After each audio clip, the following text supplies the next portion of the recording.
Hey guys, it's Prachi and welcome back to my channel. अगर आपने ये शक्ल फर्स्ट टाइम देखी तो चैनल को सब्सक्राइब करना मत भूलना और वीडियो पसंद आता है तो प्लीज इसको लाइक करना। अभी हम लोग बात करने वाले हैं Amazon प्राइम की नई वेब सीरीज गिल्टी माइंड्स के बारे में, जिसमें आप श्रेया पिलगांवकर और वरुण मित्रा को देखने वाले हैं as top two dashing smart lawyers. मैंने इसके अभी खाली 3 ही एपिसोड्स देखे हैं और आज मेरा कोई भी प्लान नहीं है इसके आगे के एपिसोड्स देखने का। मे भी एक एपिसोड पर डे मैं देखूंगी। इसमें 10 एपिसोड्स हैं और हर एक एपिसोड आपको ऑलमोस्ट 50-55 मिनट्स चलता है। So it is quite a big series और एक दिन में मुझसे तो नहीं होगा। इससे पहले एक कोर्ट रूम ड्रामा है।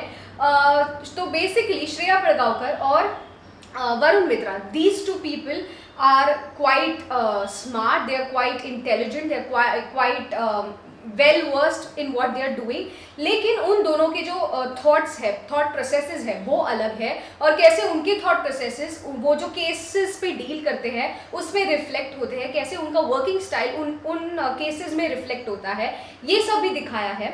बेसिकली हर एक एपिसोड एक नई केस के बारे में डिस्कस करता है, एक नई केस पे कोर्ट रूम डिस्कशन करता है और उन केसेस के बीच में आपको इन दोनों की पर्सनल लाइफ के बारे में भी बताया जाता है। तो over the series you will get to know more about Shreya Pilgaonkar and Varun Mitra. At the same time they are solving different cases in different episodes. जो चीज़ मुझे अच्छी लगी इज मतलब जो लोग को कोर्ट रूम ड्रामा पसंद है, जो लोग इसमें थोड़ा लीगल नॉलेज रखते हैं, शायद उनको ये वेब सीरीज बहुत ज़्यादा इंटरेस्टिंग और एंगेजिंग लगी। लेकिन for me as an audience मुझे इन्वेस्टिगेटिव थ्रिलर्स पसंद है, क्राइम थ्रिलर्स या इन्वेस्टिगेशन पसंद आता है। अगर कोई केस है उसका इन्वेस्टिगेशन पार्ट देखना पसंद आता है। अनफॉर्चुनेटली गिल्टी माइंड्स में उस पार्ट को हार्डली टच किया है, ब्रशअप किया है, जो मुझे और पसंद आता अगर वो ज़्यादा दिखाते, जो केसेस है उसको और एक्सप्लोर करते कि क्या हुआ था, कैसे इन्वेस्टिगेशन हुआ, कैसे इस पॉइंट तक पहुंचे हैं कि they are having this discussion in the courtroom. तो केसेस एकदम ही नए लगते हैं, केसेस से हमें ज़्यादा इंट्रोडक्शन नहीं होता। It's like they are just fighting it out in the courtroom. तो हमको उस केस के साथ इतना लगाव नहीं होता क्योंकि हमको उस केस के बारे में डिटेल में पता नहीं होता।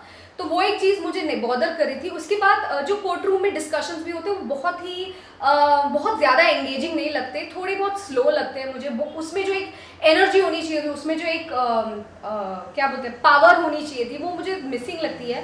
श्रेया पिलगांवकर ने नो डाउट उनका स्क्रीन प्रेजेंस बहुत अच्छा है। शी इज़ डन, मतलब उनका काम आपको डेफिनेटली पसंद आएगा। वरुण मित्रा का भी काम आपको पसंद आएगा। So individually the characters are very good, the performance is very good और जो सपोर्टिंग कास्ट भी आती है उनका काम भी बहुत अच्छा लगेगा, जस्टिफाइबल लगेगा। लेकिन वो एक एंगेजिंग फैक्टर जो होता है, एक थ्रिलिंग एलिमेंट जो होता है कि वी वांट टू नो कि क्या होगा, that is missing and that is why शायद ये बिंज वॉच नहीं कर पाओगे आप, क्योंकि दिस बिकम्स स्लो एंड एक ही टोन में चलती रहती है आफ्टर अ पॉइंट।